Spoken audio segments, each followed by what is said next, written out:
Stevie, bit of a mess this. Pierre-Emerick Aubameyang stripped to the captaincy at Arsenal. How do you think manager Mikel Arteta has handled it all? Fantastic.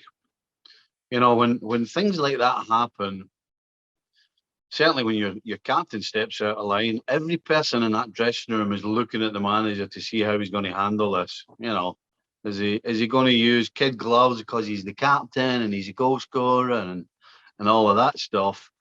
Or is he going to do what has to be done?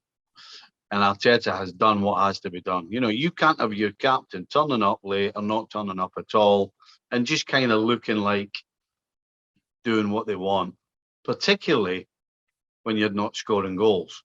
You know, goals for any player, never mind a captain, will give you some leeway off the field. But when you can't hit the net to save your life, you can't turn up, and you can't turn up on time when you do, then you should expect what's coming your way. And I think Arteta absolutely has done the right thing. You were a player, you were a coach. You can, I'm sure, if something happens once, forgive it if you're pretty sure it ain't going to happen again. This isn't the first time Aubameyang has been late. What do you make of his behaviour and his lack of respect towards the club he's meant to be club captain of? Well, I think the fact that he's captain makes it worse. He should understand that this is Arsenal. You know, this is not the schoolboy team or the boys' brigade, or this is Arsenal Football Club, and the history that Arsenal have, and certainly the history of Arsenal captains. You talk about leaders and stand-up guys, and I mean, Aubameyang, let's be honest, when he was made captain, I was a little surprised. I mean, you said it. This is not the first time he stepped out of line. He's done it at his previous clubs. You know, Borussia Dortmund, he did it 2 or 3 times. And now he's done it 2 or 3 times at Arsenal. So, surprise, surprise. Is it a real surprise? No, not at all. I think the biggest surprise was the fact that he made him captain. I didn't understand it at the time.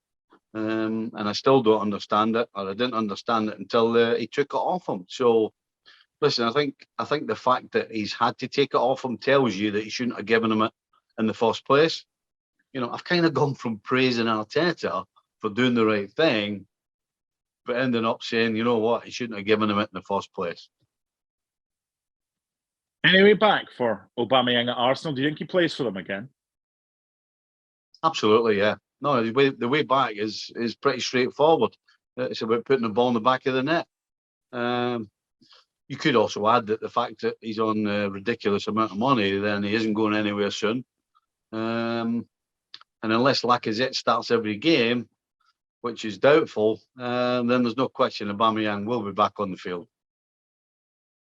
The problem Arsenal has is if he ain't going to be the captain and they see no future for him long term, they want to get rid of him. But you touched on it. The amount of money that he's on, supposedly 350 grand a week, you know what he's capable of, but you're not seeing it very often. Would you be tempted as an opposition manager, if you could afford him, to take a chance on signing Pierre-Emerick Aubameyang?